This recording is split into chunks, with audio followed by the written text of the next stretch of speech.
Hey everybody, good evening. This is a new series that I'm trying out. It's called It's Listen Up, Dr. Hale is Speaking Lit in Life.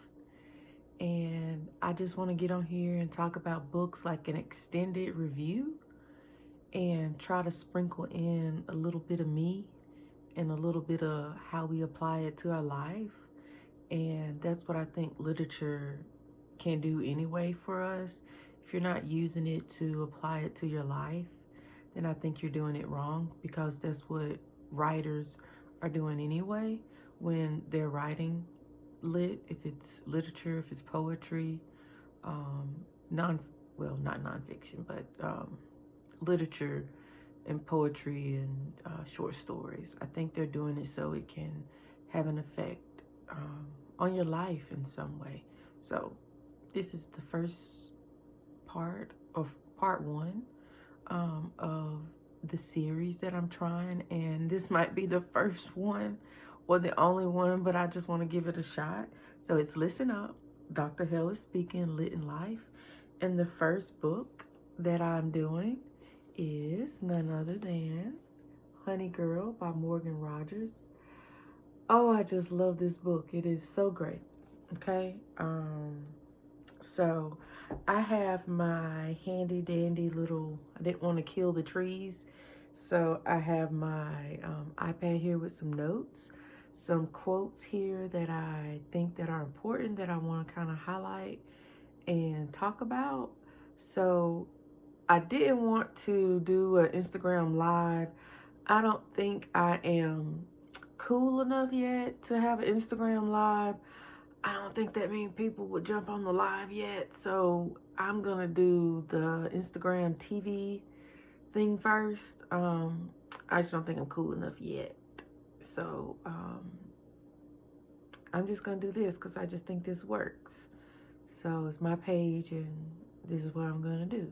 So if you're here, listen, and I hope you like it, and I hope you enjoy it and you can get something out of it. So here we go.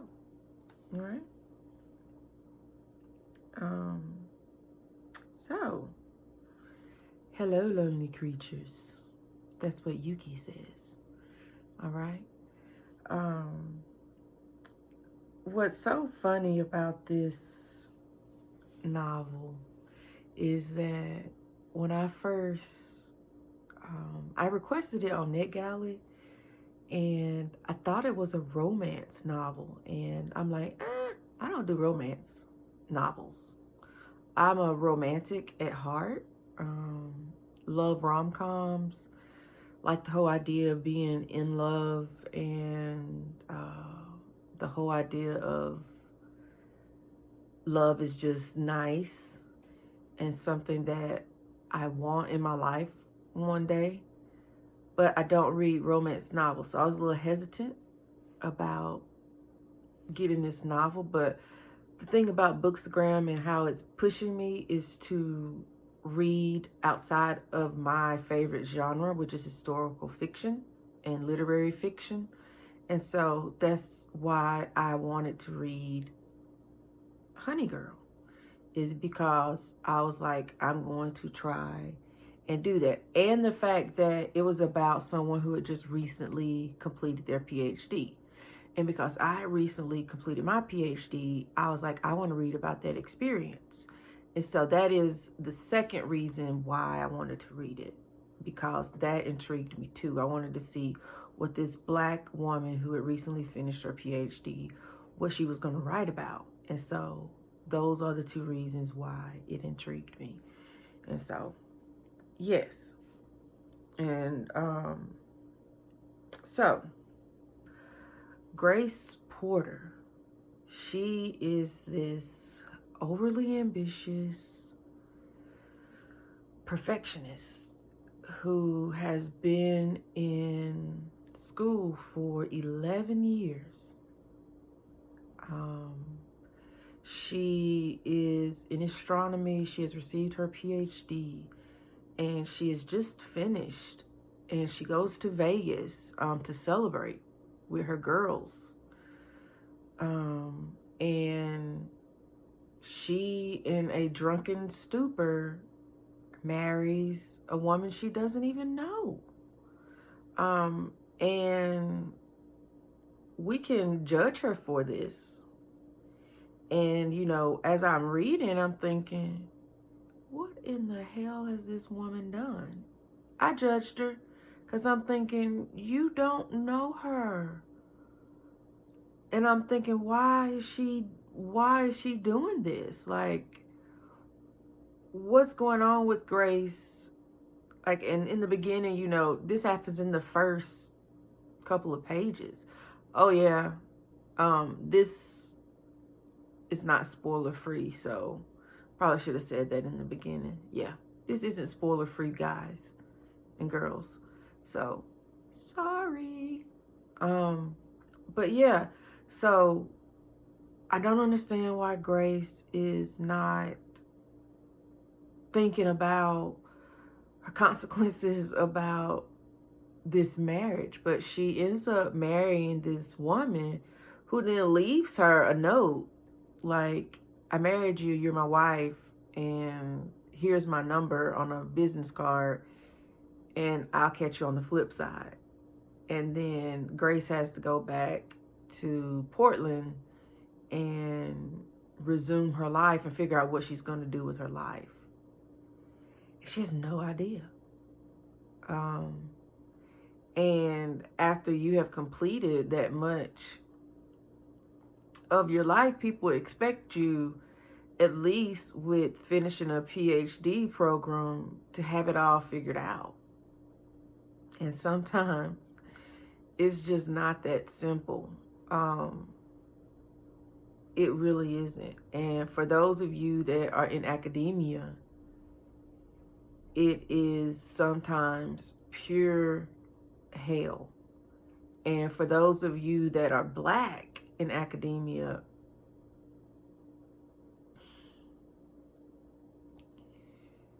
it's like you have on gasoline draws, and as soon as you step into the halls of academia, it's almost like you're invisible, hyper invisible, and people don't even see you.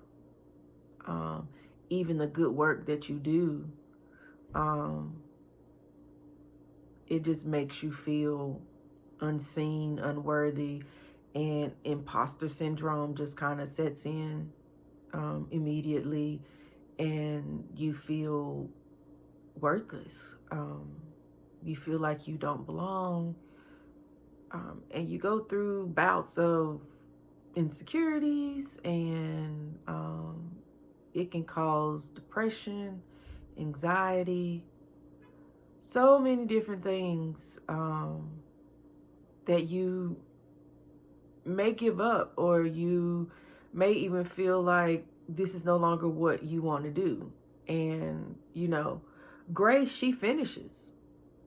But then when she gets to the finish line and she doesn't win any cool prizes because she doesn't have a job lined up.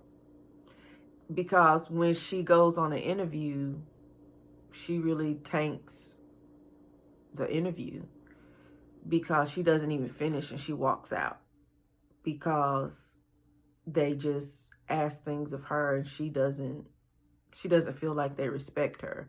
And I give her mad props for that. Like, don't let people belittle you and think you're less than and you know your worth. So I give her mad props for walking out on those, walking out on an institution that wanted to think less of her. So, but yeah, so Grace is, like so many of us in this bubble of academia that feel like we kind of are these unicorns, and people, like, we're great academics and we don't get seen fully for who we are or respected for what we bring to the practice, or what we bring, not practice, to the programs. And we have great mentors like, oh, the name is escaping me. What is her mentor's name? It's gonna come to me. Oh, I can't believe it is escaping me. I'm gonna get it here in just a second. But her teacher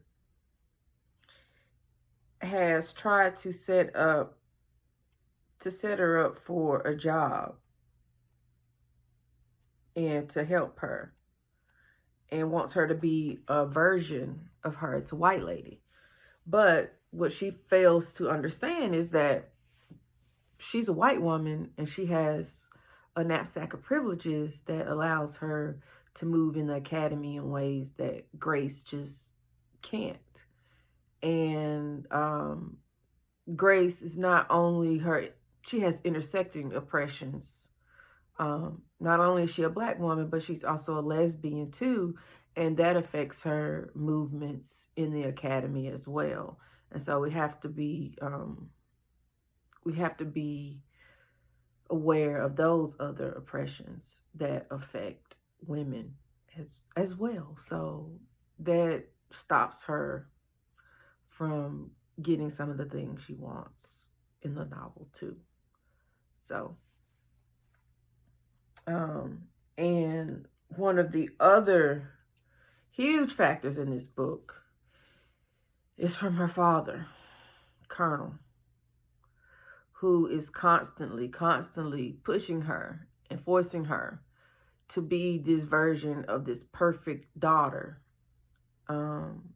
that she needs to live up to. And she's constantly trying to prove to him that she can be something for him that she doesn't even really know if she can be it for herself. And she is trying to be so many different things to so many different people that it's so hard for her to figure out what she has to do when she finally does go back to Portland after she realizes that she tanks the interview. She is now married Yuki, who is in New York. And she's trying to contemplate, when she's talking to her roommates, what is it that she's supposed to do? She has no job. She doesn't know what her future is going to be. She's trying to understand how she makes her father happy. And she doesn't even know how to make herself happy. And so she's at this kind of conundrum in her life, and we want to know, what is Grace gonna do? And so that's at the crux of the novel. And it pulled me in, and I want to know what Grace is gonna do. And her friends are very supportive of her. And we all need good friends who are supportive, but also supportive in the way that they are not yes people. You don't need yes people in your life. You need people that are going to also tell you what you are doing wrong. And you need people that are going to be there to tell you, that give you solutions and that help you in a way that move you and push you to do hard things, but hard things that help you grow and be a better person. Because yes people just tell you what you want to hear, and yes people only do things that make you remain stagnant. Like, they just want to make you happy, and happy doesn't make you grow. That doesn't make you grow. And when we grow, it hurts. Like when plants or things grow, it it has to, like, branches and well, let me say it like this. Things have to stretch and move, and they burst out of things. And so if you don't expand out of something, you're not moving. So if there's no movement or there's no extension, then you're just staying in one place. So there has to be some type of movement, there has to be some type of growth. And if you're just standing still and not doing anything, you're not evolving. So we have to grow, we have to move, there has to be some type of action. So yes, friends, we don't need them. You need friends that are going to truly help you. So she has friends that are supportive, and they tell her ways to, they show her how to think other than just, yes, Grace, yes, Porter.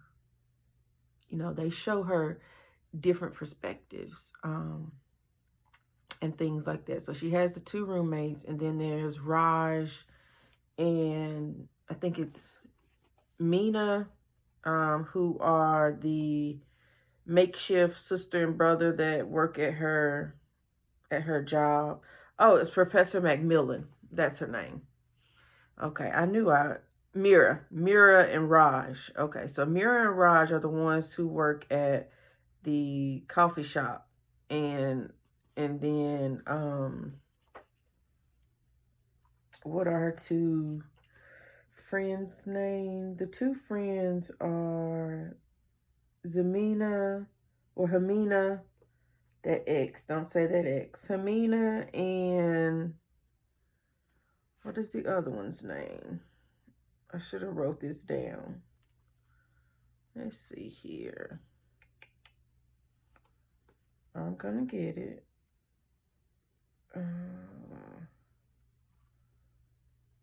Sorry, people. Let's see here.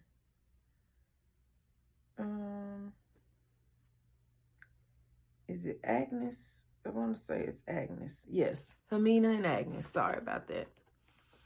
So her friends Hamina and Agnes, and then Mira and Raj help her to try to figure things out in her life. And so, and her mom. So her mom is like this worldwide traveler who is no longer married to Colonel. Colonel is married to Sharon. They were divorced when she was little. And her mother is never really there. And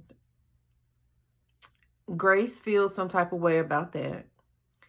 And she misses her mother and needs her in a way that children need their mothers.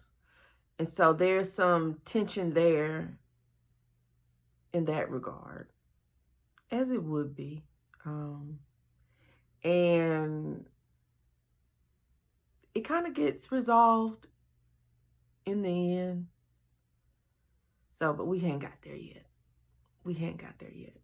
But yeah. So her parents both have different kind of expectations. Whereas her father puts a lot of expectations on her, her mother is really free and I'm not going to say she doesn't care. Her expectations are carefree because she's not there to place any expectations on her, and just wants Grace to be just happy and just do what you want. So it makes Grace feel like she cares more about her own life than what Grace is actually doing. And so that puts her in a position where one parent cares so much that he pushes me too hard, and one parent just doesn't care enough. And so that can be hard for someone growing up to be put in the middle and, you know, just going kind of back and forth and not knowing where to actually be.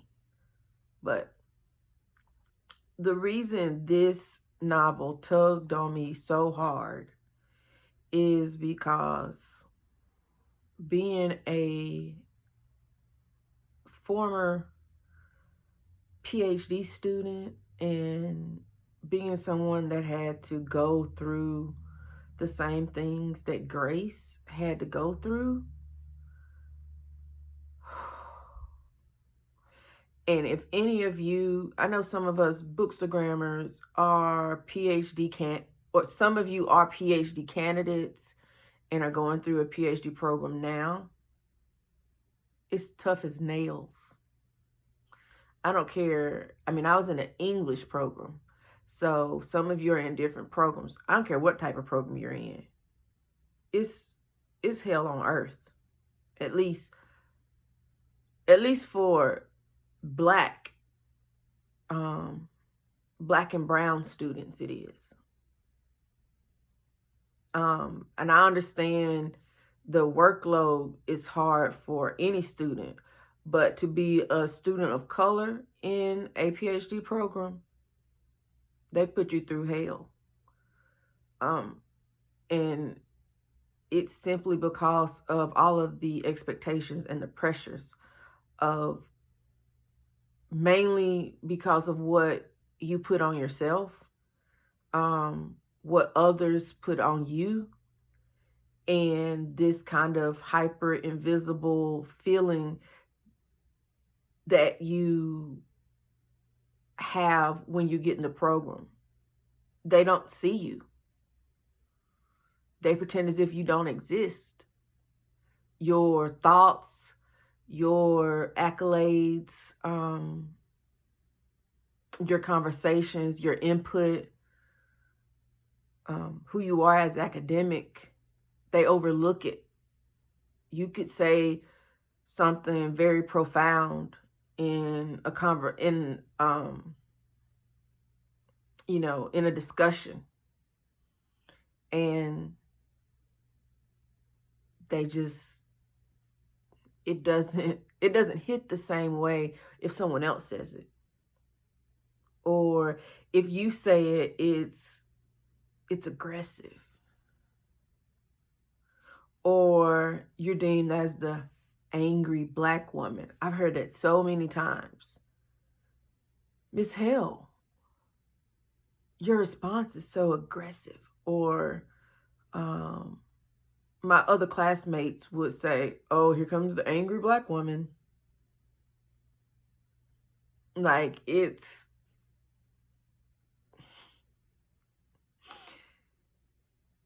and that's what you have to deal with being in certain white spaces. And I went to a school in the South. I went to Louisiana State University, LSU in Baton Rouge. So I was in the South. But certain programs are most PhD programs are in white spaces such as that. So I'm just saying, it's hard. It's just extremely hard.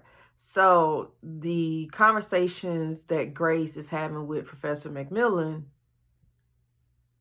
are brutally true. They're honest. And I know one of the quotes that she has here that I'm going to read, it says that I say, Black women in the academy have to fight against very often. And the quote is, it will not be simple and it will not be easy. You may have to make a lot of noise, and the university silence can be oppressive and thick, but you want them to hear you, and they will. So do not even for a second, stop making noise. And that's what Professor McMillan is telling Grace once, she's telling her not to kind of give up after she has explained that she's not going to take the position at, she is giving her another opportunity to interview with the people that she interviewed with, that she walked out on. And she's like, no, I'm not going to do that. I don't want to do that. So, it's hard and it's tough. And you have to know what you're willing to sacrifice. And Grace realizes that she can't do that. And so Professor Macmillan has a different position as a white woman in the academy. And she's telling her, I know who you are, Grace. I know what talent you possess. So your voice, you have to keep fighting.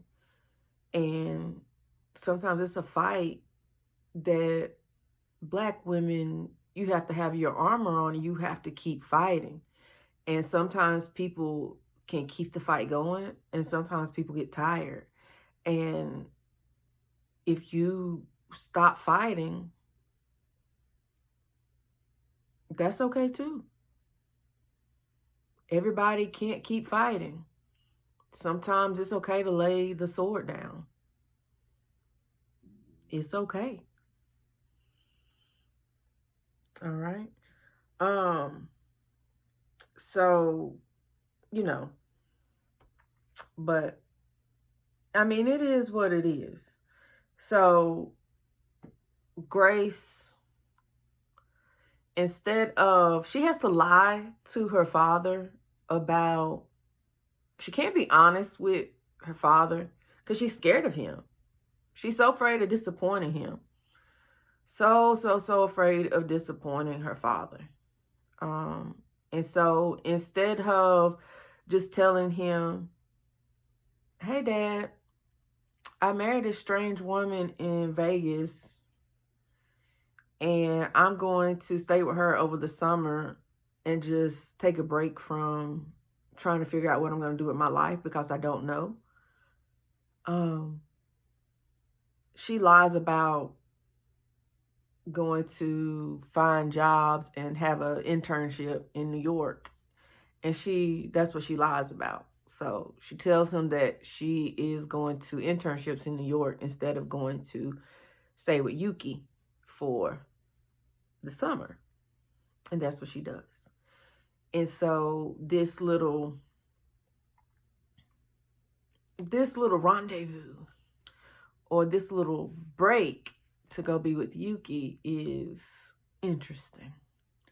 And it's fun, and she meets Yuki's 3 male roommates who are very interesting. 3 different types of men who seem to be very fun, and 3 different personalities, and they've all kind of fit in different ways because she doesn't have female roommates for her own reasons and felt like the men fit better in her life as roommates for some reason. And so Grace ends up staying there, and she is trying to take a break from just being so caught up in expectations and pressures. And Yuki and Grace get an opportunity to understand each other and learn each other because they have been texting and calling each other after the trip in Vegas. And so it was interesting to find, because I was like, okay, so they got married and are they going to meet? Like, that's what you were hoping. Like, you just marry somebody and then do you meet them again? Like, what happens? And so, yes, they finally do meet. And I'm like, okay, so this happened. Cool. And so she finally gets the opportunity to hear Yuki in action on her radio show. And I really enjoyed 𝐇𝐸𝐫𝐥's radio show. She starts it off talking about the whole idea of these. When she talks to her guests, or not her guests, when she talks to the audience, she refers to them as, hey, lonely creatures. And when I first got on, I called you all lonely creatures. And it makes you think of, what does it mean to be lonely, and what does it mean to be in isolation? Because she talks about that. Morgan Rogers, the author, she talks about that a lot. And what does it mean for us to be isolated, to be lonely? And if you are a woman, and Grace is, I want to say, but late, I can't remember the age, but I'm assuming she's late 20s, like 20, I think she's 25, 26. So, and she's young to have a PhD that early. I started my program when I was 28, but I didn't finish until I was 37.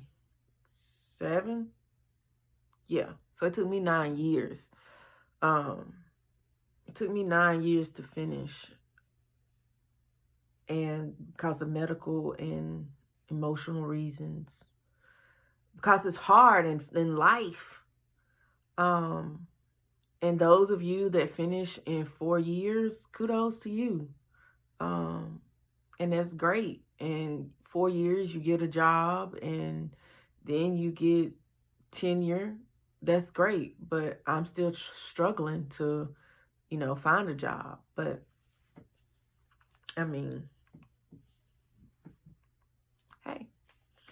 But see how I lost my train of thought here. Sorry. But Grace, I was talking about lonely creatures. Sorry. But the isolation that you feel in the process of getting a PhD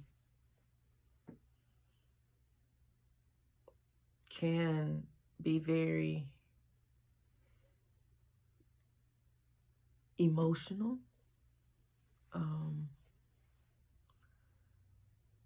And it puts a strain on your mental health. And when you think about what is done to Grace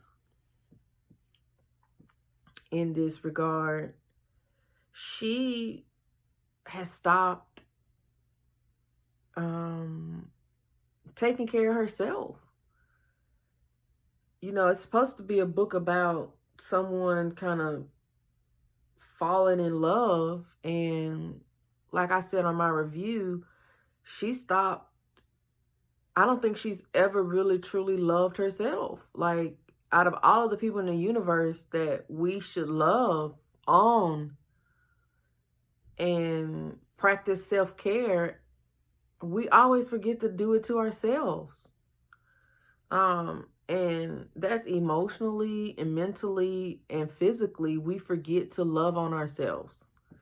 And Rogers drives that through the novel, that Grace forgets just how important it is to love herself, which is why on her birthday, if you're disappointed when she leaves 𝐇𝐸𝐫𝐥, you shouldn't be, because she chooses herself. She doesn't choose love. She doesn't choose 𝐇𝐸𝐫𝐥. She chooses Grace. For so long, she chose everybody else. She chose school. She chose her father. She chose her friends. On her birthday, she makes the choice to say, you know what? I don't know. It would be nice to be in love, to be with 𝐇𝐸𝐫𝐥, to choose New York, to be here with her, to choose this, but I don't know what I want. I have no idea what I want right now. And I need the time, I need the space to figure that out. And the best way to do that is to mentally prepare myself and to clear out my thoughts and to mentally get better. And I can't do that with Yuki. And she chooses her. And sometimes that's what we need. And there's nothing wrong with that. And more Black women need to fall in love with choosing them. Choose you. Be your honey girl. And it's okay to be alone.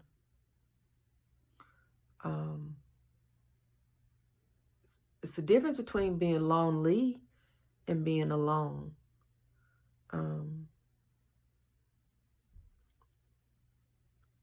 Loneliness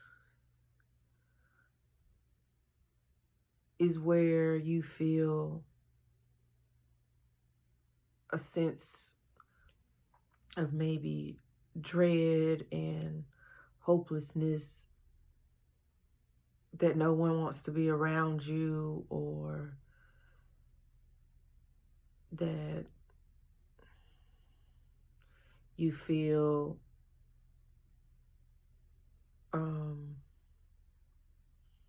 that perhaps you can't be around people, or people don't like to be around you, or that loneliness kind of eats at you and drives you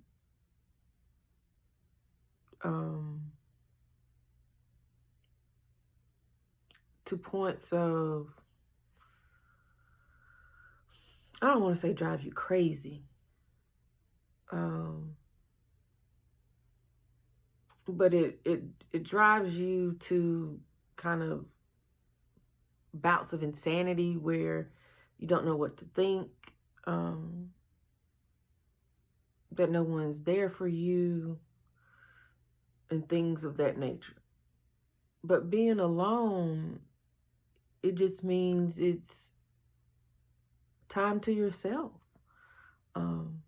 Times for you to self-reflect. Time for you to spend moments to find out what you need, to self-assess how you become a better you. Time to do self-care. Time to have a nice cup of tea, or I like nice margaritas, or a nice warm bath, or a good TV show. So, or if COVID wasn't out, I love a nice Friday night movie or dinner by myself. So being alone is not always a bad thing. So sometimes it's just perspective and how you see things versus what things look like. And what it looks like to other people doesn't matter. So don't worry about that. But Rogers does a good job making sure that Grace becomes a better person at the end of this novel. Okay? And we learned that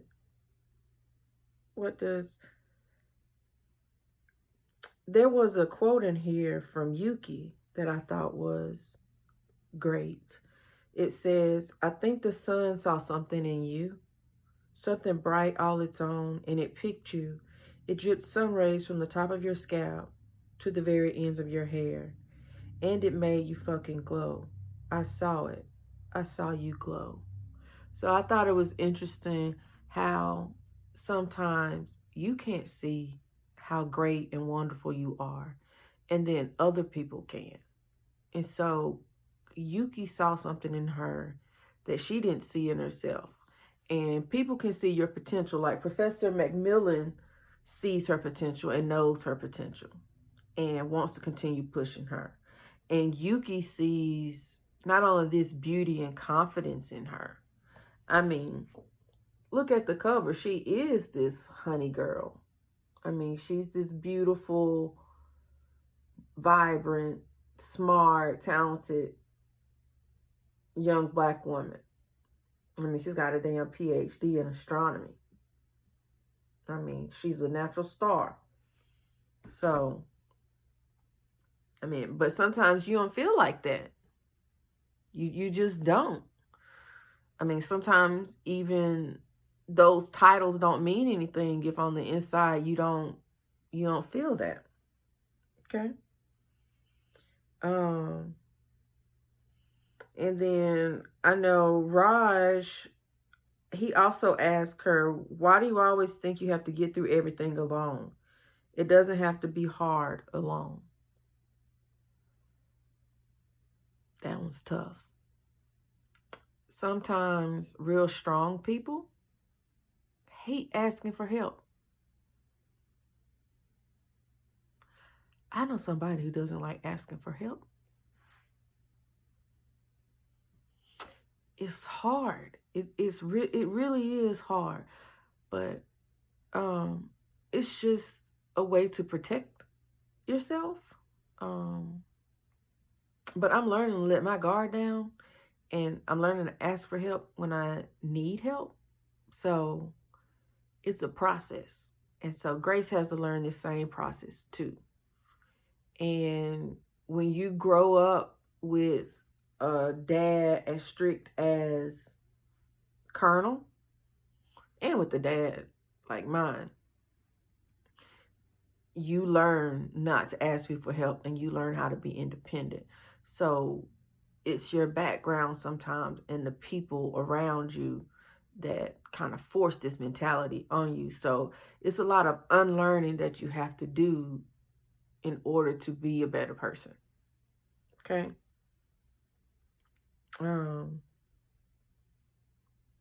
Which is a good segue into this next quote that I believe it's her therapist that says this. It will take all that's within her to unlearn that she does not have to grind her bones to dust, that needing to stop, needing to breathe, needing other people is not weak. Okay? That need to unlearn is key. I always believe that we learn things every day. Okay? We do. But you know how powerful it is to unlearn things that have damaged you too? We got to get better. In the words of 𝐇𝐸𝐵, fam, we got to unlearn some shit too. Some of us are damaged, and we got to get better. So we got to unlearn the shit that has harmed us from our childhood and even from our adulthood. So Grace has to unlearn the things that have damaged her from her father and from her mother. Okay? And once she leaves New York and she ends up going to Florida to live with her mother, the Orange Grove. Okay. While there, she ends up going to a Black therapist, and it doesn't matter what type of therapist you go to. I personally go to a therapist and a psychiatrist. After being in my PhD program, I got diagnosed with stress anxiety disorder, and PhD program took me through hell. So mentally and emotionally, I couldn't deal. So I have a Black therapist and a, what is she? Armenian psychiatrist. So I have two women of color that I see. And so I have stress anxiety disorder and I suffer from chronic migraine disorder. So those are two things that I have to deal with because of my PhD program, the 9 years that I was in there. And so therapy helps me deal with those things. And I'm still in therapy, and I still see my psychiatrist to help me with those things. And so once Grace gets to Florida, she realizes that she needs therapy. And her therapy is the breakthrough that she needs on the road to recovery to get her a foundation to being a better woman and to fall back. Not back to start loving herself, because I don't think she even started loving herself. She was loving the idea of what it meant to be a perfect person. Nobody's perfect. So she is learning to be a better woman. And she's unlearning all of these bad practices of what her dad instilled into her and what it meant to be for her mother. And at the end, she ends up officiating her mother's wedding. And then we get a surprise from Yuki, who surprises her with the help of Zemina and Agnes. And then she tells her at the end that if they're going to do this, if we keep doing this, you don't get to disappear on me again. And Yuki says, we talk and we fight and we stay. And so I think that's good that Yuki is so understanding of who Grace is and is willing to be there and be supportive of her and understand that she had to leave because it was what was best for her. And that's what love is all about. So in the end, everything works out. And hopefully Grace gets the teaching position that she wants in New York. And everything works out. And Yuki gets her honey girl. And Grace gets not a perfect life, but Grace gets the life that she wants. And sometimes that's just all we can ask for. Life doesn't have to be perfect for it to be fulfilling. And that's it. Like, don't bust your ass trying to be perfect. And this is coming from a perfectionist. And I am trying my best to, I guess it's a lot easier to give advice than to take your own advice. So I'm trying to take the advice that Rogers is giving Grace. That's what I'm doing. So I'm going to do my best to do what Rogers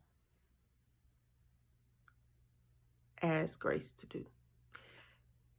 And I'm going to do my best to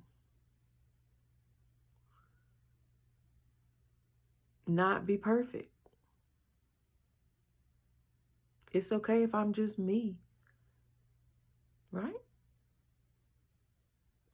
Well, I hope you listened and you enjoyed Dr. Hale speaking about lit in life. All right, I'm out. Bye.